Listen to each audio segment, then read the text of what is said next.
Uma pergunta que eu vejo de forma recorrente na internet é como que o Linux ganha dinheiro se suas distros são de graça. Afinal de contas, temos muitas companhias nos dias de hoje que são dedicadas à criação de sistemas gratuitos ou até mesmo open source. E se você acha que essas companhias ganham pouco dinheiro, meu amigo, você está enganado. Isso é o que você vai conferir no vídeo de hoje. Desde já, conto com o seu like, comentário, compartilhamento e divirta-se!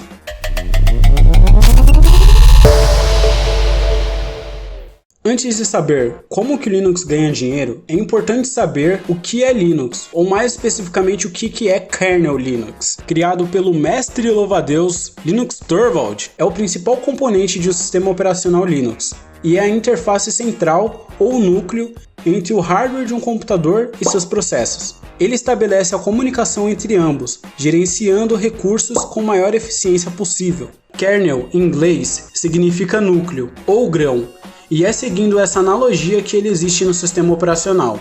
O kernel controla todas as principais funções do hardware, seja este um smartphone, um laptop, um servidor ou outro tipo de computador. E quando eu falo outro tipo de computador, é literalmente qualquer outro tipo de computador. Diferente do que muita gente pensa, o sistema Linux pode fazer parte de diferentes ramos. Ele está presente em relógios, TVs, carros, grandes colisores de átomos e pasmem. Confesso que esse último eu fiquei sabendo apenas quando estava escrevendo o roteiro desse vídeo, mas até mesmo ordenhadeiras utilizam Linux em sua estrutura. Pelo visto, até mesmo vacas utilizam Linux. Então se você tem aquela amiga que diz que não se dá bem com informática, fala pra ela que... Foi mal, pessoal, não resisti em fazer a piada. Mas esse é um canal sério, então deixa o like aí. Por favor! Em outras palavras, se fôssemos comparar o kernel ao corpo humano, o kernel seria equivalente ao nosso cérebro, pois ele é quem faz o gerenciamento de recursos, como por exemplo quando ativamos a nossa musculatura para erguer algo pesado.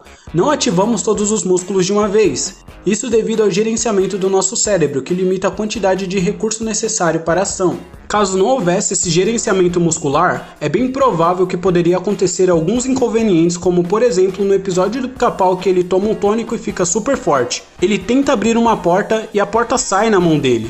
Ou até mesmo no mangá do Bleach, onde Zaraki tenta usar todo o seu poder e seu braço literalmente quebra por não aguentar tanta energia.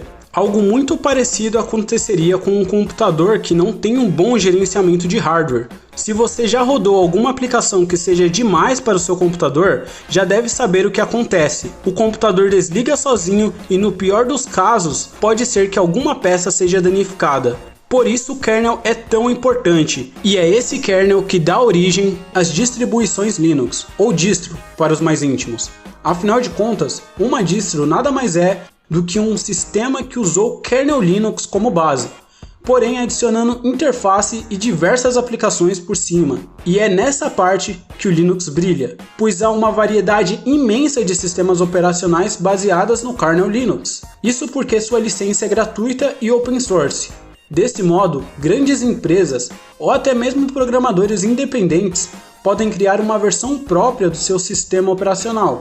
Temos algumas distros bastante populares, como por exemplo Linux Mint, Debian, Ubuntu, SUSE, Manjaro, Fedora e Zorin. Eu não sei porque esse último me lembra o Kuririn do Dragon Ball, mas enfim, eu tô viajando.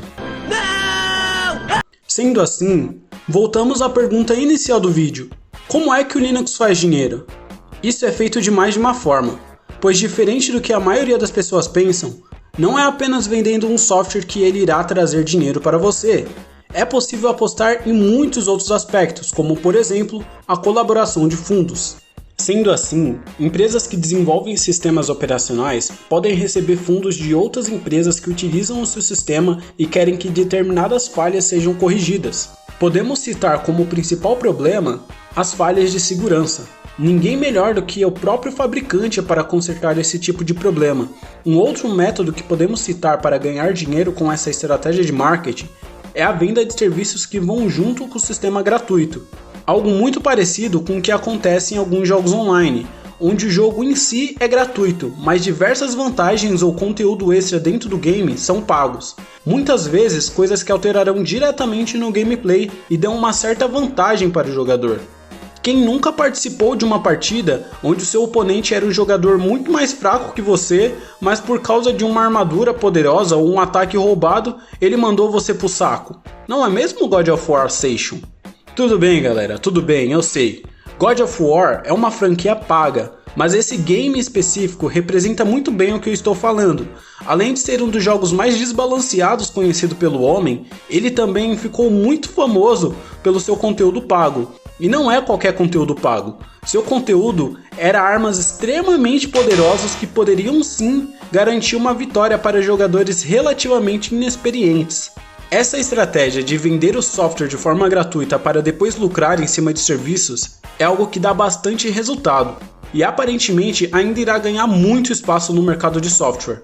Não é incomum hoje em dia em jogos online serem vendidos por um preço muito baixo ou até mesmo saírem de graça para o usuário final. E dentro do game temos algumas microtransações. Esse é o caso de Fortnite e LoL, dois dos jogos mais populares que temos hoje em dia. E esse é um dos pontos mais altos quando falamos de softwares gratuitos. Quando um produto é anunciado de forma gratuita, isso facilita que muitas pessoas tenham acesso a esse produto.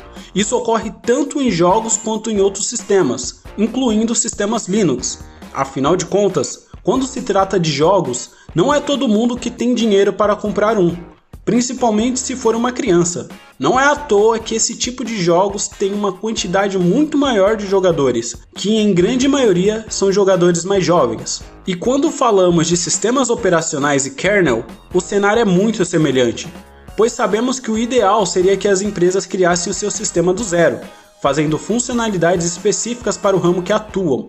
Mas desenvolver um software por completo que gerencia grandes aplicações pode ser muito caro e envolver muitos profissionais, que teriam que estudar durante anos para desenvolver algo que já temos hoje em dia pronto entrega, com sistemas Linux desenvolvidos. Fora isso, que diferente de games que os usuários jogam por pura diversão, onde eles aprendem e se divertem, quando falamos de grandes corporações, é de suma importância que os funcionários tenham treinamento do software que irão utilizar. E aí as empresas que disponibilizam sistemas Linux brilham, já que o treinamento não precisa ser necessariamente delas. Porém, quase sempre, empresas clientes desse tipo de serviço acabam contratando serviços de treinamento para seus funcionários e preferem que a própria fabricante do sistema o ensine.